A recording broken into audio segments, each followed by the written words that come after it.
Did you see enough last night to suggest that England can go all the way? Yeah, I think so. I think when we played against these kind of low block teams previously in Andorra and Latvia, it's difficult, and those are not the games that Thomas Tuchel's been brought in to improve England in. We've always beaten those teams. It's against the teams that will come at us a bit more. How will those performances change? And I think what we showed yesterday were two things that we've lacked for a while, which is freedom, as you guys said, players willing to be, expansive and progress the ball a lot quicker than we have done previously, but also aggression and intensity. And I think that's key to any international team that wants to go far in a tournament. Players like Anderson, Livramento at left back, I thought was really good as well. The wingers either side of Kane, they did a lot of running, a lot of pressing, and looked to go forward quickly, both on and off the ball. And I think those are really positive signs that we've not really seen for as long as I can remember, really, as an England fan. Sir Gareth Southgate did a brilliant job with England, no doubt about that. And you'll like him, of course, as a Crystal Palace and England fan. But he was often criticised for his style of play, rightly or wrongly, and Tuchel has been so far as well. Did you see something last night that actually suggested that England are evolving? Definitely. You are right. I do like Gareth Southgate a lot. I'm one of his biggest fans, not just because of the Palace connection, but for what he did for England. But the only time I can really think of an England team under Southgate that played with that level of attacking intent was probably the World Cup in 2022. I think that was weirdly the best England team we had under Southgate, even though that was the earliest we got knocked out in a tournament. And yesterday we saw something that you need to have as a team that wants to go far in a tournament. And I think that's partly due to the players that have been brought in. We've obviously changed the squad a lot, and you mentioned the likes of Madueke, Rodgers, as I said, Livramento, Reece James coming back in, Gahey and Conter as well. These are players that haven't played much for England over the past few years, but Tuchel has a way of playing, and those players suit that way of playing. And I think us as England fans are going to have to get used to a change in style, a change in squad. I think there's always a debate about who should start where, and should Trent come back in, etc. I think we need to trust Tuchel, because that was a Thomas Tuchel performance yesterday. That was a Thomas Tuchel team, which England haven't really looked like since he came in. So the longer we look like that, the better chance we have, I think, of going all the way in the US next year. But Ollie, on that where we say we've got to get used to the change of squad, change of tactics, formations, isn't that what we needed? For my opinion, what I see is, in the end, the squad kind of just got the same old squad with Gareth Southgate. Picked the same players, whether they was playing for their clubs or performing or not performing, they was selected. I felt like the team needs to be refreshed. The group needs to have a freshen up completely in there. And listen, the players that missed out for injury, that happens, that's football, right? But the players that have come in, like you said, Elliot Anderson, Noni Madueke, Morgan Rodgers in there, they've certainly thrown their name right in the hat. And they've got the shirt at the moment. Yes, we can say about the three players that are not in there, but now they've got to get it back. They've got to get the shirt back off them, because them three that played over them 2 games, listen, they've been phenomenal and deserve to be a part of the England squad and the starting 11.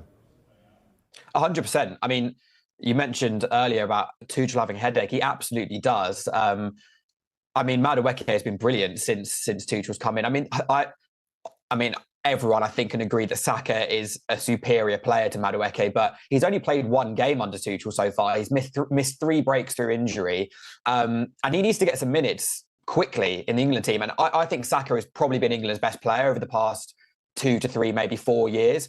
But Tuchel needs to get used to players, and Madueke has been one of the best players that he's had so far. And Morgan Rodgers yesterday, was outstanding. Again, I think that Saka and Bellingham will come straight back in just because of who they are, and also how they have played for England. We need a team. We've gone for so many years where we've just been going, because they pick themselves and they're great and they're that stature and they're that player. I totally understand that. But that's only taken us so far. That hasn't taken us over the line. That hasn't got us to glory. We need a team, a collective, not just individuals. Yeah, they've been the standout players. I get that. But where do we all go now? The argument is you're looking at, right, where did ColePalmer fit into this team when he comes back? Who misses out here? Jude Bellingham comes back. Who misses out? The players that have come in there now, even myself beforehand was saying Adam Wharton, he's a perfect fit. Elliot Anderson is coming in basically in them 2 games, man-of-match performances. It needs to be a collective for me. England need to be a collective and go forward. And if that is changing the squads and changing the teams, then so be it. Where we stick to the tried and trusted and keep getting people in because they're great for the group. I understand that, but be great on the pitch. We're England. We should be there fighting at the top end. But for me, the Saka and Bellingham conundrum, if you like, is maybe slightly different, just because I think that Rodgers and Bellingham and Madueke and Saka are very similar profiles. You're not necessarily sacrificing much or changing much in terms of how you're going to set up as a team. Form? I think what about Wharton form, Ollie? What about form? Yeah. Well, yeah, I mean, let's say we get to the World Cup next year and Saka has, not really come back from his hamstring injury. Bellingham is stuttering a little bit for Madrid, and Rodgers and Madueke are flown for Arsenal and Villa.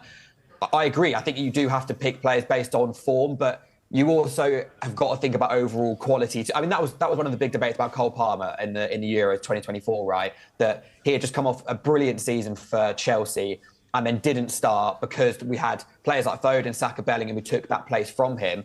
The beauty of an international tournament and games going to extra time penalties is that we will need the whole squad. And I said that about Palmer during the Euros last year, that him coming off the bench rather than starting after 60, 70 minutes is not necessarily a bad thing. Would you rather have your best players on the pitch at the end of a game in a semi-final or a final, or for the first hour? They're probably as important as each other, if not the latter being more important. So I think having players like Madueke and Rodgers who have shown they can play well in this setup under this manager, with Saka and Bellingham, who are proven world-class talent also in those positions, means that going deep in tournaments when, injuries happen, as Saka and Bellingham in particular have kind of missed games over the past few years through niggling injuries with their shoulder and hamstrings respectively, having those players knocking on the door, banging on the door is certainly not a bad thing. If I had to pick the team tomorrow, thankfully I don't, because it's a stressful job, as we're showing here by debating it so much, I would still go Saka and Bellingham, but that doesn't mean that Rodgers and Madueke haven't absolutely earned a place in this squad, maybe even the starting 11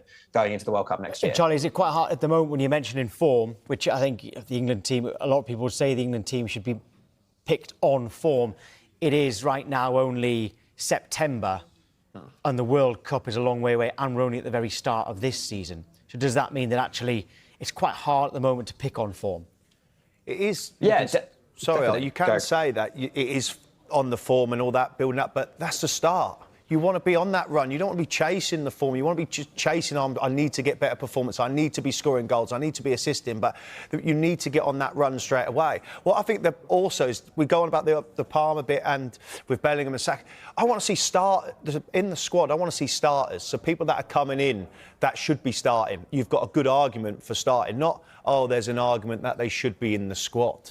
That's the biggest thing. And you need to hit form. And why not start now and build it all the way through the season so your name is constantly being talked about being an England starter for the World Cup?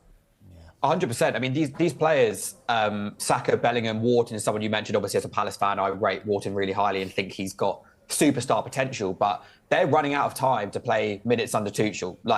There's a squad that is beginning to develop now and players are missing it consistently through injury or through whatever. I think we've got 2 more breaks before the end of the year.